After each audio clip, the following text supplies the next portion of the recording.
Rethink Play Chats. I'm Hannah. And I'm Tamara. And today we're talking about why kids replay big events. Yeah, I think this is a really untalked about topic. Mm-hmm. And I think sometimes it can be really confusing to parents. Yeah, and confusing is a good word. Those of us that work with children, why children may have something big happen in their life and then they either want to replay it by telling us over and over and over, or drawing it, or whatever it is that they do, why they're replaying these major big things that happen in their lives. Well, and I think we can often, it can be confusing because I think we often misunderstand that with not seeing the need for this, or seeing it as it can have kind of an obsessive flavor to it. And I think and I wonder if we can just kind of step back for a minute and think about it a little bit differently. We're going to look at it a little bit differently and see what's happening in that process, and how do we actually make room for it to be played out instead of trying to stop it. Because often we go to that trying to make it stop. You know what I mean? You know what you're making me think of is that you're making me think of sort of co-regulation, and how we think that we're trying. Let's say a child's all over the place and their emotions are spilling out and they're all over, and we're trying to calm them down, push it in, as opposed to understanding that they need to get it out, or that our own sense of centeredness will help them find that place in themselves too.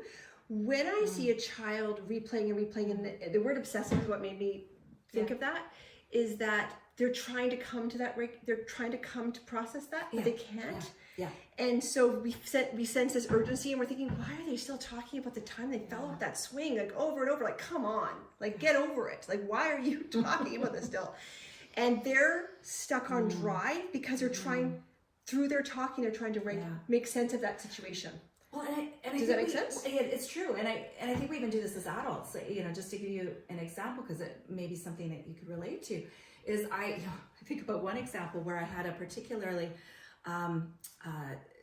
traumatic meeting in a certain building, and it was very disturbing, and I remember every time I would go by it, I would say to whoever was listening, whoever was in the car with me, that was the place where that happened in some form or another. And I remember, and you're still processing it. I'm still processing, and different people having different reactions, saying, yeah, we know. So I'm like, what is that about? So I have this memory with my with one of my children when they were about 2. I don't remember exactly how old. When they were about 2, and what happened is that we were on an elevator, and just as the elevator was about to close, my little one thought that we were getting out that one because somebody else did, and he got off that at the wrong floor, and then it closed, and he was not yet verbal. Maybe he was walking but not talking yet. So scary. And it was the first time he'd experienced alarm like in that way. And for ages, it would be, as he got a little, or maybe he could talk a little bit, because he would say things like about the elevator, and he was trying to talk about it, and it was so stuck in his mind. And so I actually actively encouraged the replay. We made a little book. I made a little tiny book. It's super simple. I can't draw it, really, honestly. Well, you kind of can. But okay, whatever. I can draw, but I mean, not in the way that, society accepts as beautiful. Okay? I can draw my own beautiful way. Thank you very much. I appreciate that. These little stick people is what I was meaning.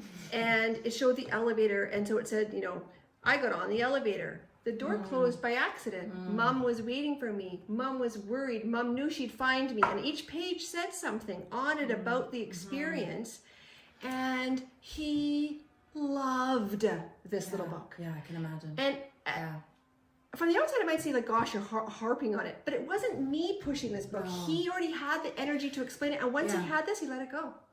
It was like he read it for about a week. As long as he needed to. Yes. Until he was assured. Many times. And you'd see the child get on, and then you'd see the mom and him at the end hugging. Mom found me, and we were good, and now we know, like, blah, blah, blah. And this little book was his little replay.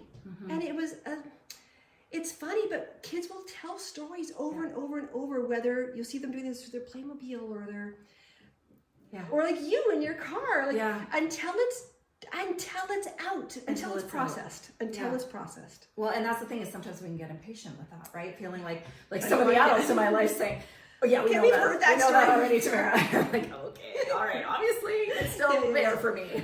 Yeah. And so it's what you did beautifully in that is you made room, right? You made room. You held the space for him. And you found a way for there to be a resolution. Sometimes children will do this on their own and they'll reach that resolution on their own. But if we get in the way of it or we try to stop it short, it's like it becomes more obsessive. If you know what I mean. Yeah, no, and for some kids, they're going to do it on their own through play, and then they won't need to process it out loud anymore. Right. But he was still trying to process it with me, so he would come on my lap and he was saying it to me over and over, so I knew. Yeah. He was trying to process this with me, what happened on the elevator. And it was a very scary thing for him. He was on a different floor and he couldn't find me. And he was like tiny. And I was on a different floor of a medical building. I'm trying to get the elevator back down. But this little tiny book, just a couple pieces of paper, nothing fancy, no counseling appointment. This little tiny playful book with stick people that showed what happened. And I've seen it when people said, I fell off this, or this happened, or I missed mommy, or I missed daddy, or I missed whatever, these little stories. And then the child's able to hold on to that and go, aha. Rather than shy away from it. Yeah. Rather than shy away, we enter into it and we find a way through it.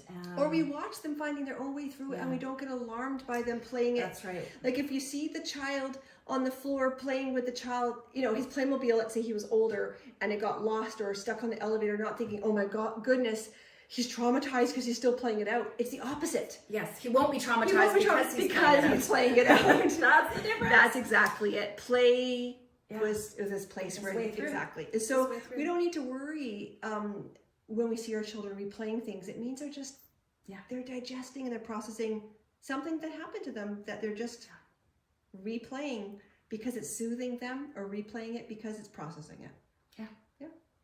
All right. Well, that's it. I think we stop there. Okay. Now, if you want to watch more of our because that's not it, and we have more to talk about. I think I can talk an awful lot. If you want to watch more of our videos, our Rethink Play chats, just head to rethinkplayproject.com and have a nourishing, great week. Yeah.